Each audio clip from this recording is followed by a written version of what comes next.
Sejam bem-vindos ao Nerdologia.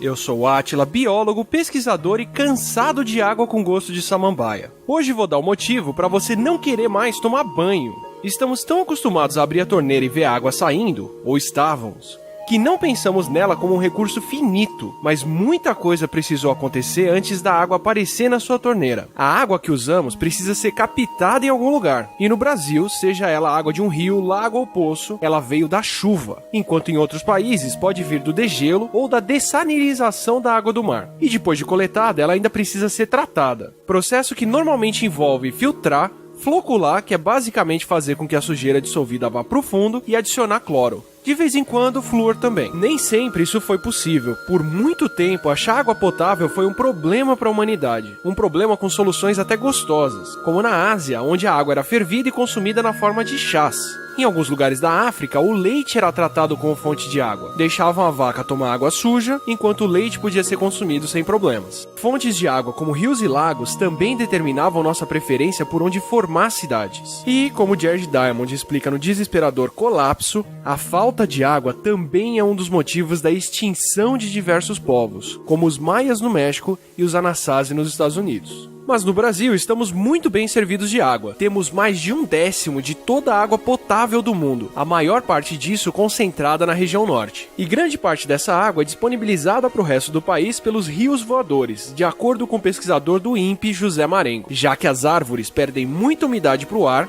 até 10 vezes mais do que o oceano por área, e isso forma as nuvens e massas de ar úmido que chovem na região central e sudeste do país. A Amazônia pode não ser o pulmão do mundo, mas é o chuveiro do país. Por isso não sofremos falta de água. Não, pera. Tá faltando bastante água. Isso porque eu falei de onde a água vem, mas esqueci de falar o que fazemos com ela. Nós somos especialistas em estragar a água potável. Lançamos agrotóxicos, fertilizantes e resíduos animais em regiões agrícolas, o que além de matar a vida aquática, ainda estimula o crescimento de algas e bactérias que soltam várias toxinas na água e podem acabar com o pouco oxigênio que ainda resta. Ou, no mínimo, lançam um composto chamado geosmina, que não é tóxico, mas dá aquele cheiro e gosto de terra na água, que eu chamei de samambaia. Não, nós vamos bem mais além. E usamos água potável, limpa, para sujar com xixi e cocô. Segundo o Plano Nacional de Saneamento Básico, menos do que metade do Brasil tem acesso à coleta de esgoto em casa e grande parte desse esgoto não é tratado. Lançamos essa água imunda em rios, lagos e represas e estragamos ainda mais a água que poderíamos consumir. Basta pensar em São Paulo.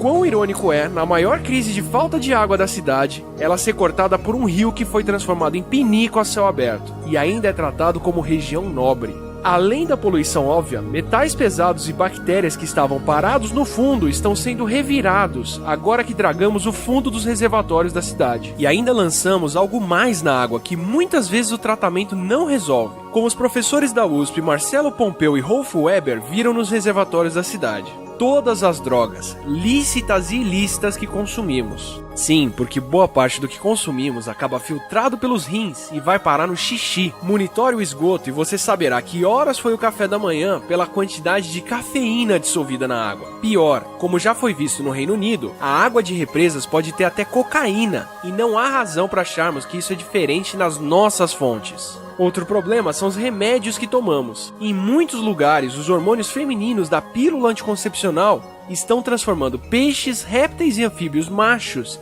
em fêmeas na água. E de novo, não temos motivo para achar que isso seria diferente com seres humanos. Ainda tem o excesso de antibióticos que tomamos e a porcaria dos sabonetes antibacterianos que não servem para nada e ainda poluem mais a água. E não pense que tomando água engarrafada você está a salvo. Como a pesquisa do professor Wilson Jardim da Unicamp mostra, além dos poluentes do plástico nos recipientes, essa água contaminada não fica só na superfície. Os poluentes podem se infiltrar no solo e contaminar a água subterrânea, como poços artesianos e fontes minerais. Ou seja, estamos literalmente cagando na água que tomamos. Isso para a água que já teríamos nos reservatórios. Se lembrarmos que a água precisa vir da chuva, ainda estamos acabando com a nossa fonte. Segundo pesquisadores do INPE, como Antônio Nobre, o aquecimento global e principalmente o desmatamento crescente da Amazônia estão acabando com o ciclo de chuvas que trazia umidade do norte para o resto do país. Estamos acabando com a nossa água e comida para poder vender madeira, criar gado e plantar combustíveis. Agora pense que o consumo de água continua aumentando enquanto o volume de chuvas está caindo. A previsão futura não é ter o mesmo que antes, é ter menos água e um maior consumo.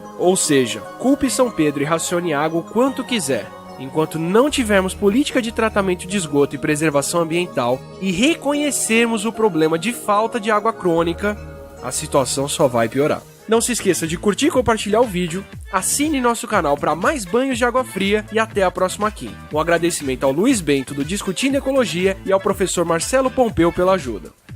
Esse Nerdologia foi um oferecimento de Far Cry 4 da Ubisoft. Tente sobreviver a um exército comandado por um psicopata nas montanhas do Himalaia. Disponível para PS3 e PS4. Por favor, críticas, comentários, sugestões aqui embaixo e nos nossos perfis no Twitter e no Facebook.